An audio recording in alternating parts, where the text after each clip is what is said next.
మిత్రులారా, రైతులు దళారుల బారిన పడి మోసపోకూడదని రైతులు పండించిన పంటలు ప్రభుత్వమే కనీస మద్దతు ధర చెల్లించి కొనుగోలు చేస్తుంది.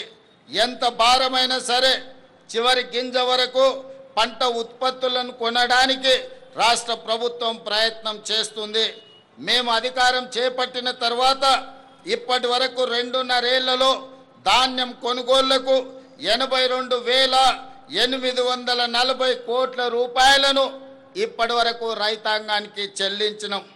ఈ యాసంగి సీజన్లో రాష్ట్రమంతటా 8,575 కొనుగోలు కేంద్రాల ద్వారా చురుగ్గా ధాన్య సేకరణ జరుగుతుంది.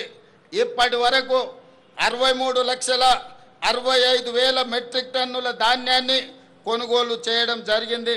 సుమారుగా 11,903 కోట్ల రూపాయలను రైతుల ఖాతాలో జమ చేశాం. అకాల వర్షాల వల్ల ధాన్యం తడిసిపోయినా ప్రతి రైతుకు నష్టం జరగకుండా దాదాపు 10,000 మెట్రిక్ టన్నుల తడిసిన ధాన్యాన్ని ప్రభుత్వం కొనుగోలు చేసింది.